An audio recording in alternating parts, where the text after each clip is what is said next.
with a hole like that and Right. still survive? Yeah, it was. If you had dropped, say, a billiard ball from the top of the World Trade Center, 110 floors up there, it would have taken 8 to 10 seconds to hit the ground, encountering no resistance whatsoever. The Twin Towers came down in nearly free-fall speed. 200,000 tons of steel shatters and explodes outwards over 500 feet. This means that floors shattered at an average rate of about 10 floors per second. There is no scenario for a pancake effect of buildings falling that allows them to fall at the rate of free fall. Now what can do that? What can move mass out of the way? Explosives.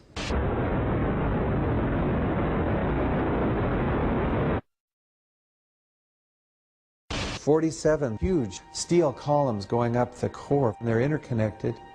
How do you get them to fail simultaneously so the core disappears? It looks like those core columns were cut. The way we do this is by cutting the beam at an angle.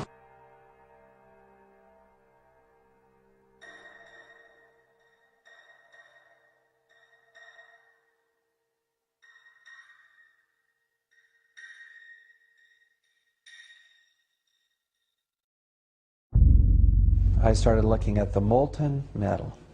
All three buildings, both towers in the rubble, in the basement areas, and Building 7, there's these pools of molten metal.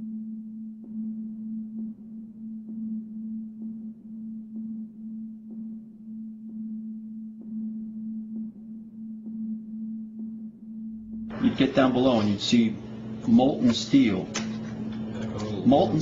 running down the channel rails, like you're in a foundry. Like lava. The molten steel was found 3, 4, and 5 weeks later, when the rubble was being removed. He said that molten steel was also found underneath World Trade Center 7. So I'm looking through the official reports. What do they say about the molten metal? They say nothing. Now, wait a minute. This is important evidence. So where'd that come from? Thermite is so hot that it'll just cut through steel, through structural steel, for example, like a knife through butter. The products are molten iron and aluminum oxide, which goes off primarily as a dust. You know those enormous dust clouds? You can imagine when you assemble these chemicals on a large scale.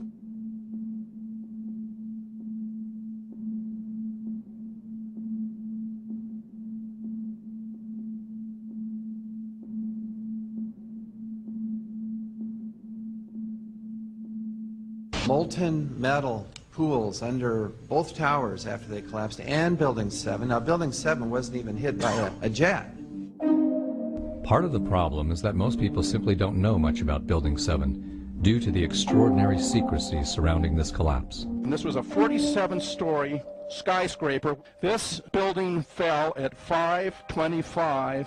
It was not hit by a plane. This building had fires on only 2 or 3 floors. And it was brought down by what we know was a controlled demolition. Demolitions, they look just like that. You know, a kink in the middle, and then that building just comes straight down, almost at free fall speed. They first blow one of the central columns so the building falls in on itself. Building 7 had a classic crimp, or wedge. Its central column was blown out first, so it didn't structurally damage buildings just a few feet away from it.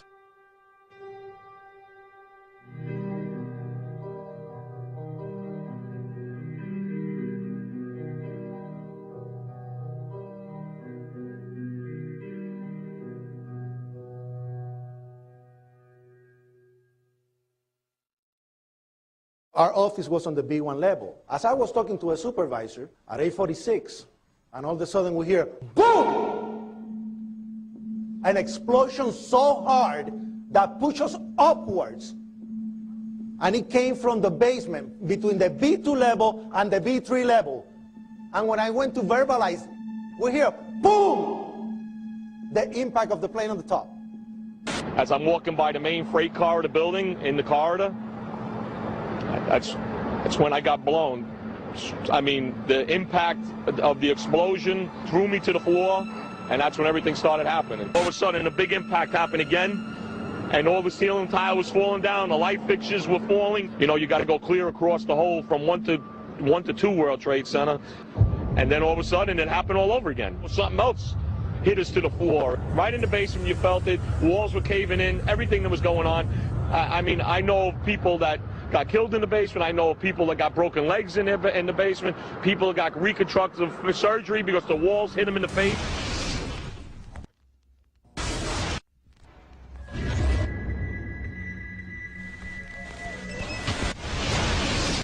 According to standard operating procedure, if an FAA flight controller notices anything that suggests a possible hijacking, the controller is to contact a superior. If the problem cannot be fixed within about a minute, the superior is to ask NORAD, the North American Aerospace Command, to send up or scramble jet fighters to find out what is going on. NORAD then issues the scramble order to the nearest Air Force base with fighters on alert.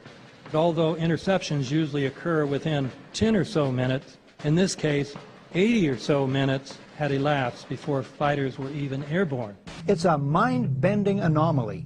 Not a single U.S. Air Force interceptor turns a wheel until it's too late. There are no jets at all. What if they were so confused and had been so deliberately confused that they couldn't respond?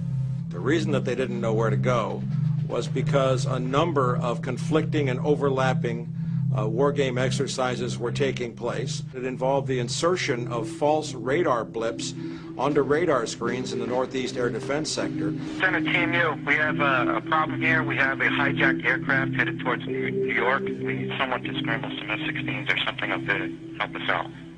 Is this real world or exercise? Is this real world or exercise? There was another exercise, Vigilant Warrior, which was, in fact, according to a NORAD source, a live-fly hijack drill being conducted at the same time. With only 8 available fighter aircraft, and they have to be dispatched in pairs, they were dealing with as many as 22 possible hijacks on the day of 9/11, and they couldn't separate the war game exercises from the actual hijacks.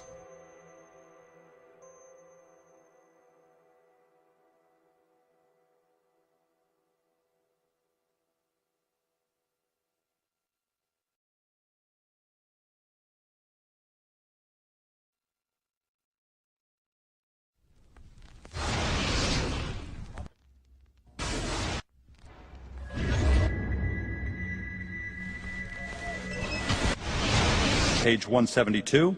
The U.S. government has not been able to determine the origin of the money used for the 9/11 attacks. Ultimately, the question is of little practical significance. The American authorities have not managed to trace the source of the funding. And then the most amazingly disingenuous statement, ultimately, is it of little consequence. It is of massive consequence. Doesn't it matter who paid for 9/11? The collapse of Building 7 has been recognized as especially difficult to explain. The 9/11 Commission report implicitly admitted that it could not explain the collapse of this building by not even mentioning it. President, why are you and the Vice President insisting on appearing together before the 9/11 Commission? Because the 9/11 Commission wants to ask us questions. That's why we're meeting, and I look forward to meeting with them and answering their questions. Why you're appearing together rather than separately, which was their request? Because it's a good chance for both of us to answer questions that the 9/11 Commission is looking forward to asking us, and I'm looking forward to answering them. Let's see. Do you think they should be able to stand up and speak their own words? They should go under oath. They should be, yeah, in public.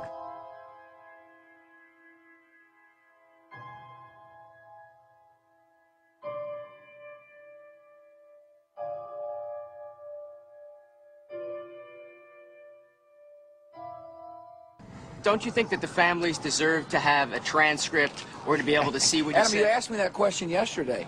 I got the same answer, yeah.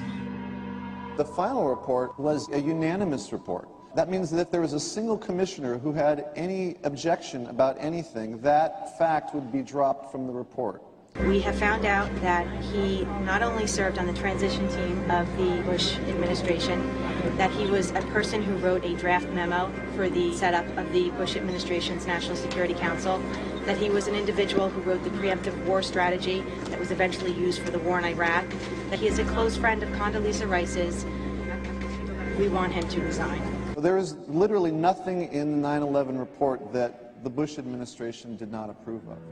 We can understand, therefore, why the Commission, under Zelikow's leadership, would have ignored all the evidence that would point to the truth, that 9/11 was a false flag operation intended to authorize the doctrines and funds needed for a new level of imperial mobilization.